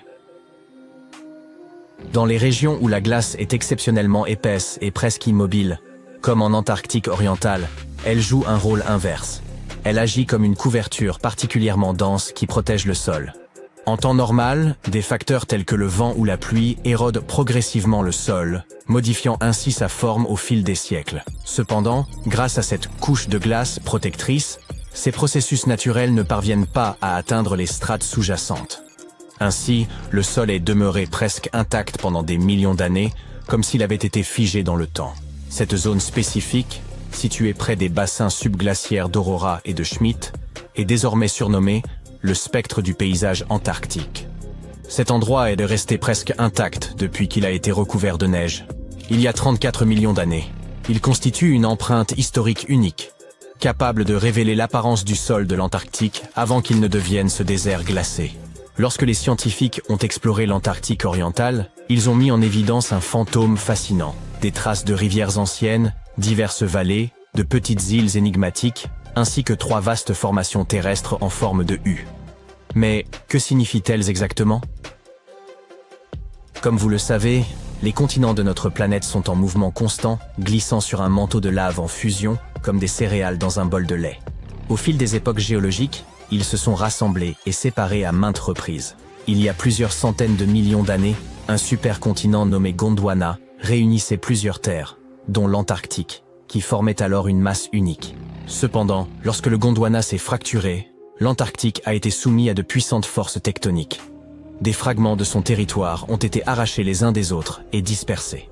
C'est ainsi que se sont formés ces grands blocs de terre dissimulés sous l'épaisse couche de glace. Aujourd'hui, les scientifiques souhaitent approfondir l'étude de ce fantôme. Pour cela, ils envisagent de forer la glace, un peu comme on utilise une paille pour atteindre le fond d'un épais milkshake. Cette méthode leur permettra de prélever des échantillons de roches et de sédiments en profondeur, afin d'en apprendre davantage sur l'histoire et le climat de notre planète. L'Antarctique serait le 5e plus grand continent du monde, surpassant l'Europe entière ou l'Australie en taille et rivalisant avec l'ensemble de l'Amérique du Sud. Outre l'Antarctique orientale déjà évoquée, il abrite d'autres régions emblématiques, comme la péninsule antarctique, le pôle Sud, l'Antarctique occidentale et la mer de Ross. Ce continent est en quelque sorte un immense terrain gelé, dont les paysages mystérieux et enfouis restent moins explorés que ceux de Mars. Ce que nous savons avec certitude, c'est que sans sa couverture de glace, il révélerait un monde riche en relief, composé de vastes montagnes, de gigantesques canyons et même de volcans en activité. Certains de ces volcans, d'une taille colossale, émergent au-dessus des épaisses couches de neige. Rien qu'en Antarctique occidentale, on en dénombre au moins 138, bien que seulement 8 ou 9 soient encore actifs aujourd'hui. L'un des volcans les plus fascinants est le mont Erebus, le plus méridional du continent et également le plus élevé, culminant à environ 4000 mètres. Sous l'épaisse calotte glaciaire, ce géant abrite des cavernes sous-volcaniques d'une beauté exceptionnelle, où les températures sont suffisamment douces pour rester en t-shirt. La péninsule antarctique s'apparente à un assemblage d'îles montagneuses profondément enfouies sous la surface. Elle est composée de roches volcaniques, relativement récentes, faisant partie de l'anneau de feu du Pacifique. Un cercle gigantesque, regroupant des volcans et des zones sismiques autour de l'océan Pacifique. L'Antarctique orientale, quant à lui, représente une région immense, presque aussi vaste que l'Australie. Il s'étend de la côte est du continent jusqu'au pôle sud. Sous ces glaces, on trouve des formations rocheuses extrêmement anciennes, dont certaines se situent dans la zone évoquée plus tôt. Vous savez sans doute que l'Antarctique est presque totalement dépourvu d'humains. Rien d'étonnant à cela, au regard de la température moyenne avoisinant les -43°C. Mais malgré ces conditions extrêmes et la désolation de l'endroit, la vie persiste, et devinez où? Dans les profondeurs de la Terre. En 2017, des chercheurs ont découvert des traces d'ADN d'algues, de mousses, et même de petits animaux inconnus dans de profondes grottes. Cela prouve que, malgré des conditions aussi hostiles, des écosystèmes uniques parviennent à prospérer dans des poches de chaleur isolées sous la neige. Une autre découverte incroyable a eu lieu sous la plateforme de glace de Ross, un écosystème florissant au sein d'une rivière souterraine. Les scientifiques soupçonnaient depuis longtemps que des lacs et rivières d'eau douce pouvaient exister dans le sous-sol antarctique. Un jour, un satellite a détecté une faille, et après avoir décidé de l'explorer, ils ont utilisé une foreuse alimentée par de l'eau chaude pour fondre la glace et s'y engouffrer. À leur arrivée dans ces profondeurs, ils ont plongé une caméra dans l'une de ces rivières cachées. Au début, ils pensaient découvrir simplement des rochers ou des formations similaires. Mais au contraire, ils sont tombés sur des centaines d'amphipodes, de minuscules créatures ressemblant à des crevettes. Les petites créatures se sont immédiatement regroupées autour de l'objectif, obstruant la caméra et empêchant les scientifiques de mener les observations prévues. Cela peut prêter à sourire, mais confirme qu'il existe bel et bien un écosystème au cœur de l'Antarctique. Les chercheurs prévoient désormais de l'explorer en profondeur. Et tout cela n'est là que l'affleurement de ce mystérieux monde souterrain. Sous la neige, ce continent cache également le canyon le plus profond, situé sous le glacier Denman. Bien que la fosse des Mariannes demeure le point le plus profond du globe, il convient de préciser que, géologiquement, elle appartient à la croûte océanique. En 1958, des explorateurs ont mis à jour une vaste chaîne de montagnes enfouies sous la glace, comparable aux Alpes en termes d'altitude. Cette chaîne s'étend sur près de 1200 km, avec des sommets culminant à 2700 mètres d'altitude. Et cette splendeur est ensevelie sous des tonnes de glace. Qui sait ce que nous pourrions encore découvrir ici? L'Antarctique abrite environ 60% de l'eau douce de la planète. Cela signifie qu'une fonte totale de ces glaces aurait des conséquences dramatiques.